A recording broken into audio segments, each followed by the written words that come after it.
At the start, the world is shown being attacked by a zombie virus. It has wreaked havoc everywhere, turning cities into nightmares and people into walking leftovers. Nearly all of humanity has either died or become infected by the virus. The government gathered the few remaining survivors into its facilities, basically zombie-free prisons, with free anxiety. However, about 8% of survivors refused to go to those government camps and stayed in their homes, probably thinking, yeah, I'll survive the apocalypse with my Wi-Fi and instant noodles. Among those survivors was Rory, who now sat in front of her husband's grave, crying. She had to end her husband herself because he had also been infected and turned into a zombie. Imagine date night turning into The Walking Dead, romantic plans ruined. As she wept, she went inside her house only to find her daughter, who had been attacked by her infected husband, also dead.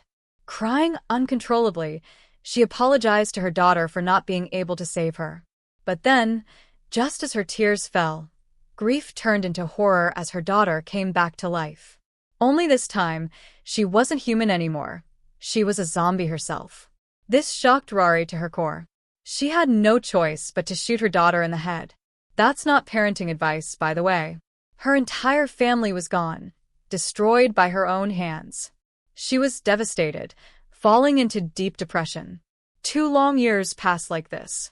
Rory still hadn't recovered from her grief, and another major problem had arisen. Government organizations had started breaking into homes, dragging survivors out, and forcing them into facilities.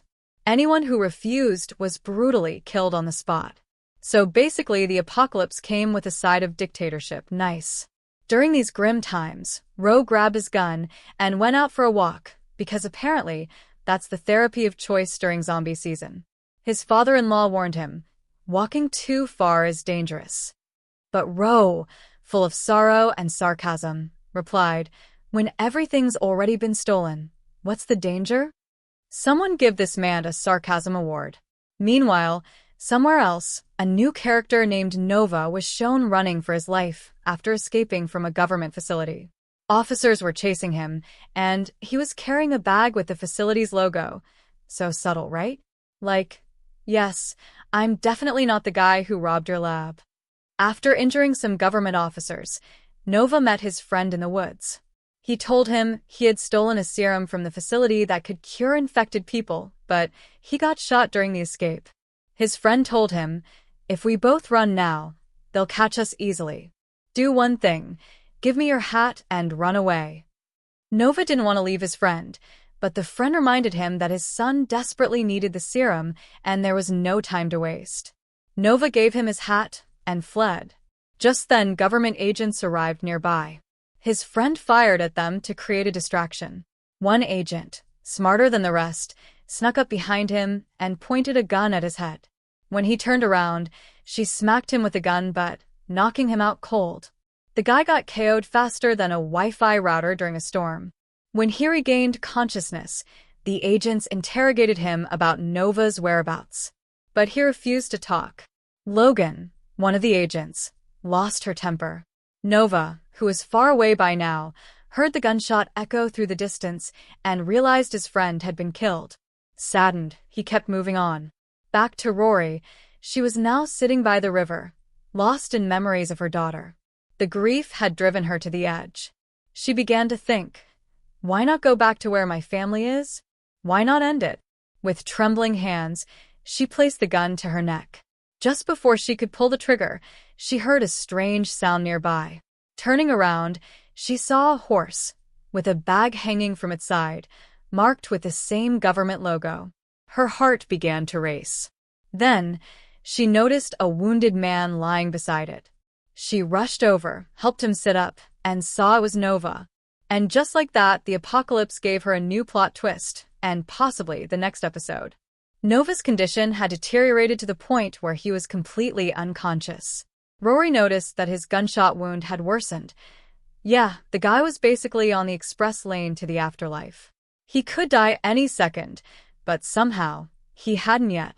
Terrified, Rory ran away. But after a short distance, her heart stopped her. A strange fluttering sensation gripped her chest. Ah yes, the classic horror movie move. Run first, then grow a conscience later. Now, she brought Nova home on his own horse. Rory managed to drag him into her stable and lay him down. When she checked his back, she found a vaccine in his bag that could cure infected people. Seeing the vaccine, Rory was overjoyed until reality smacked her in the face. She remembered it was too late. She had already killed the infected people in her life. Yeah, talk about being early to the funeral. So, she carefully put the vaccine back in Nova's bag. When Uncle came home that evening, Rory nervously told him about Nova. One look at the bag, and Uncle realized Nova had escaped from the organization. He immediately got angry at Rory's decision to bring him there, and honestly, fair point. She basically put up a neon sign that said, "Hey, government, free fugitives inside." Uncle locked the stable door and told Rory to take Nova somewhere far away in the morning. This broke her heart. At dinner, Uncle tried to cheer her up, saying he'd go to the city in a few days to buy CCTV cameras for their house to increase security. But Rory shot back, "What's there to protect in this house?" and walked off. Ouch. That line hurt harder than the zombie bite. She went into her daughter's room and began to cry, holding her toys close. Then came the flashbacks, the day she had to kill her husband and daughter. It was supposed to be her daughter's birthday. They were waiting for her husband, who had gone out to help infected people. But when he returned, he was infected too. He attacked their daughter, infecting her as well. Rory was forced to shoot her husband and then her daughter herself. Some families take till death do us part way too literally. While Rory was lost in her thoughts, she suddenly heard a commotion outside. Sneaking into her uncle's room, she stole the stable key and went to check. The horse inside the stable was restless, and Nova was missing. Before she could look around, Nova came up behind her and covered her mouth to keep her quiet. Before they could say anything, zombies, drawn by their scent, began approaching the stable. Rory froze in terror. As they tried to close the stable doors, a zombie grabbed her, ready to kill. Nova quickly grabbed her gun and shot the zombie in the head, saving her. Finally, a man who's useful in a crisis, a rare breed. Once things calmed down, Rory asked, "Are you a government agent?" Nova shook his head. "No, I'm not one of them. Give me my bag." Rory knew exactly why he was so anxious about it. She said, "Don't worry, your bag is safe too." To prove it, she brought him inside the house. Once inside, she gave him water to drink and food to eat. Nova was in severe pain, and Dory cleaned his wound. Immediately after, Nova said he had to leave. But Dory insisted he stay. "In your condition, you won't even make it halfway home. Rest tonight and regain your strength. You'll reach your destination safely tomorrow." Nova shook his head. "I can't. My son was infected 2 days ago. I need to save him at all costs. That's why I stole this serum." Dory's heart softened. She promised him she would help him get home. That assurance convinced Nova to stay the night. When Nova woke up the next morning, he was greeted by the not-so-friendly sight of Uncle pointing a gun at his face. Best alarm clock ever. Hearing the noise, Rory came out running and stopped Uncle. "What are you doing?" "Nova isn't a government agent. He's a survivor, just like us. He stole the serum to save his infected son. He's better than me. He's trying to save his child, while her voice broke, I ended mine." Uncle's anger melted into silence. He said nothing. As Dory began changing Nova's shirt, Uncle noticed that Nova's breathing was shallow and strained. His chest was filling with air, a pneumothorax. Without a doctor around, things looked grim. So Uncle, channeling his inner surgeon and probably YouTube medical tutorials, took a huge risk and performed a chest decompression himself to release the trapped air. Because who needs med school when you've got apocalypse guts and a kitchen knife? Nova's breathing gradually improved, but he'd lost too much blood and slipped back into unconsciousness. Seeing this, Dory realized something heartbreaking. Nova wouldn't be able to deliver the vaccine to his son. And just like that, the world gave her one more tragedy to cry about, as if she didn't already have a frequent flyer card for heartbreak. Rory decided that she would deliver the vaccine herself to Nova's son. Hearing this, Uncle scolded her, saying she wasn't his daughter for whom he would risk that much. Classic uncle move, emotionally unavailable and a mood killer in one sentence. While they were arguing, the house alarms suddenly started blaring. Uncle ran to check the CCTV cameras and saw two government agents standing outside. They were Logan and his crew, the same people who had been chasing Nova. Seeing this, Uncle sprinted back inside and ordered Rory and Nova to leave immediately.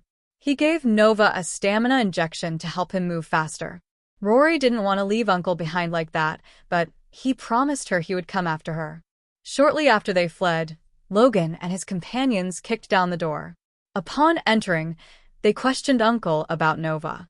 Uncle lied without blinking, saying he lived alone and hadn't seen anyone around for days.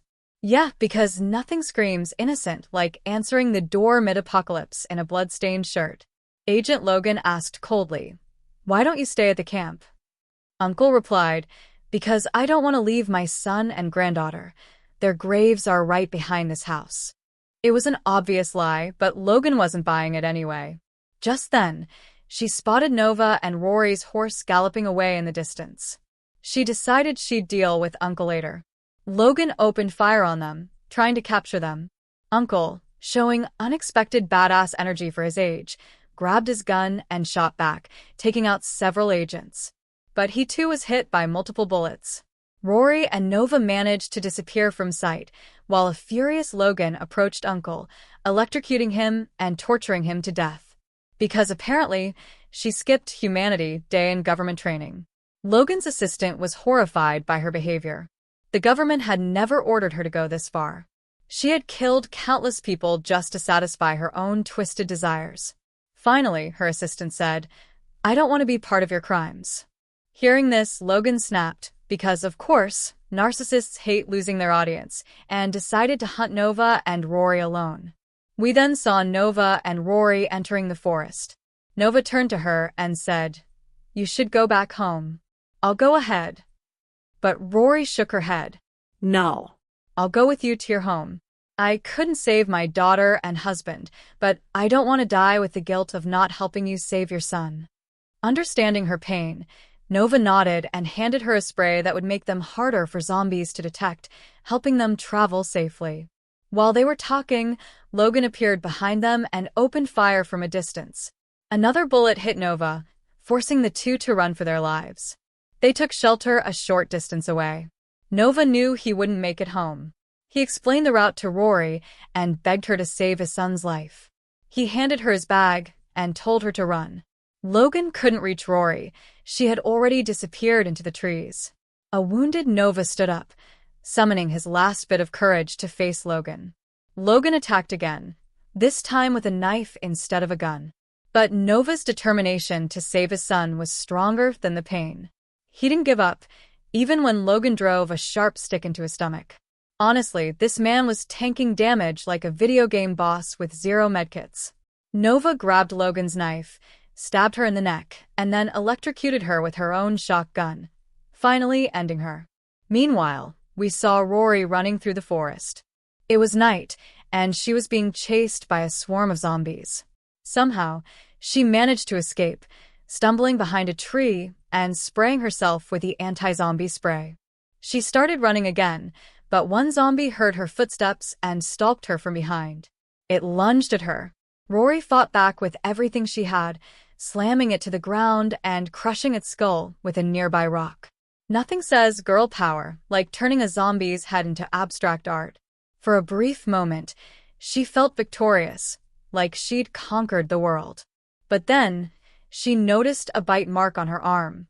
Her blood ran cold. She realized she'd been infected. A wave of fear washed over her. It felt as if her daughter's spirit was waiting for her. But instead of giving up, she clenched her jaw and decided to keep going. She wasn't done yet. Despite her worsening condition, Rory pushed forward through the night. Finally, as dawn broke, she reached Nova's house. Her body weak and trembling, she placed the bag on the doorstep, the vaccine safely delivered, and then turned back, knocking gently before collapsing. Because if dedication had a face, it'd be Rory's, exhausted, bitten, but still somehow getting the job done while half dead. Nova's mother appeared from the other side of the door. Seeing Nova's bag sitting on the doorstep, she anxiously asked Rory about Nova. Rory couldn't say a single word. She just broke down crying. Seeing her tears, Nova's mother instantly understood. Her son was gone. She didn't need words. Grief had already screamed louder than any explanation ever could. Quietly, she took the bag inside. Meanwhile, Rory turned away and began walking toward the riverbank.